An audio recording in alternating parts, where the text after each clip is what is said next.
Hello everybody, I'm going to be showing you all my two UDL reflections that I'm going to showcase for this assignment. The first one I'm going to showcase is the one where we had the option to do it on s'more. For this time it was January 20th through February 8th, and it was basically about using the stuff that we learned from those couple of weeks to discuss universal design for learning and social justice education. And both are extremely essential for creating a comfortable and uplifting environment for our diverse classrooms. So I touched on that a bit. I also I went more into detail about universal design for learning, which is an approach that focuses on the needs of all students in your curriculum. It's important to understand that our kids have so many different learning styles, so many things that might be holding them back, and it's important to understand that before going into the classroom and before teaching, so that we can anticipate their needs. And social justice education is a way that educators can uplift their students by allowing the classroom to be democratic, engaging, collaborative, and inclusive. And this environment also has to value social justice, and you have to teach your students what social justice is and how to carry that out. I talked about how it's important to teach our students what protest is, and teaching them that it's not unpatriotic to fight for your rights. If anything, it is the most patriotic thing you could do. And I also talked about how it affects your approach, and how you gotta take in a lot of things into consideration, such as the grade you're teaching, what information may be triggering to some students, and it's also important to learn who your students are and learn about their backgrounds. I also talked about intersectionality, and I've learned a lot about intersectionality from the women's studies classes I've taken, but it basically is the concept that everybody has different things about them that intersect and make them who they are, such as, for me, for example, I'm a woman, I'm a Mexican, I'm a first-gen citizen. Like, all those things are not limited to those things, but those intersect and make up my personality or my identity. And we also talked about the in-class discussion. I talked about the in-class discussion. And this week was when we met with Matthew Doyle, and we got all those cool things from the library, and we learned about the dashboard, the school accountability report card, and policy map.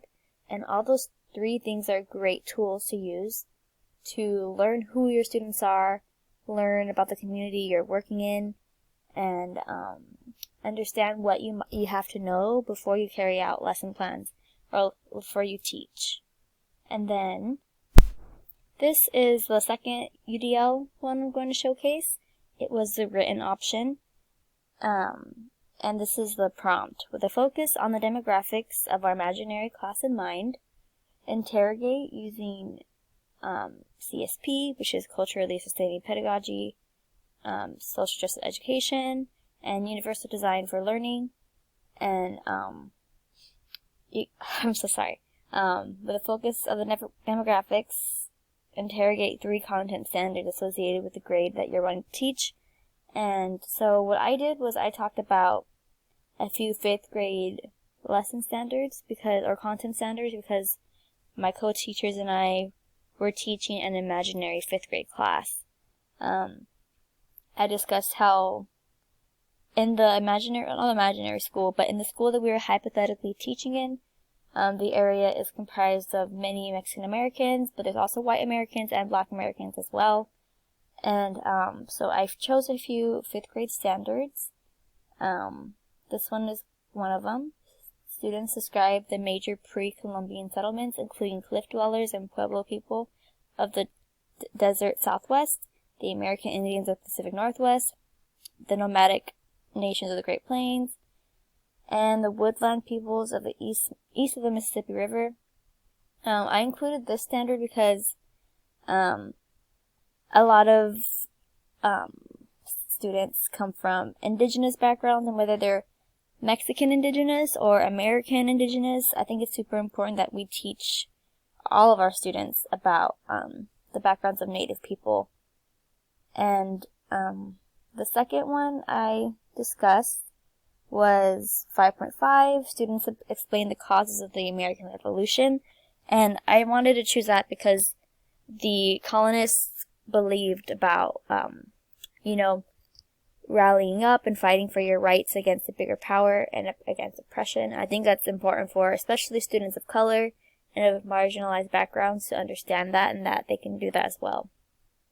And then lastly, I discussed Standard 5.2, which is students trace the routes of early explorers and describe the early explorations of the Americas. And that's because they would get to showcase in different ways how the early explorers traveled, such as writing assignments, verbal storytelling, creating physical representation of the routes, and perhaps even acting out the experiences of those explorers. And here are some of the challenges that came up when I was trying to complete the question number 1.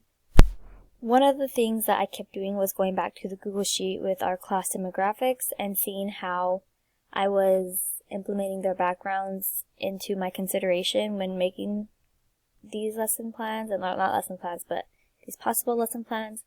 And also when I was looking at the lesson standards, it was almost, it was really troubling to see that there wasn't much on Native Americans, and which is why I wanted to include that in the beginning.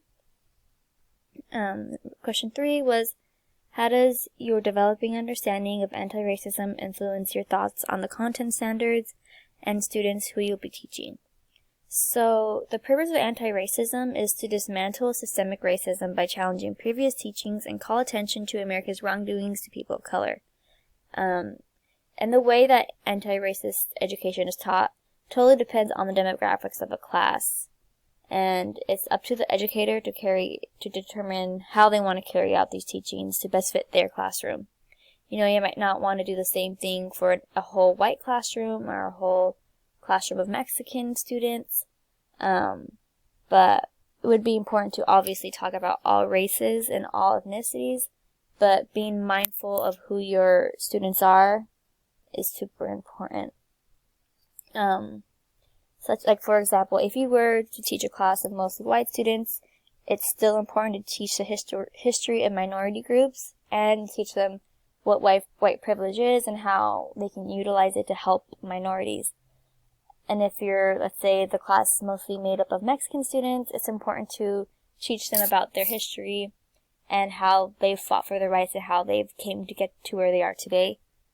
And yeah, here are my 2 reflections, and I hope you guys liked them.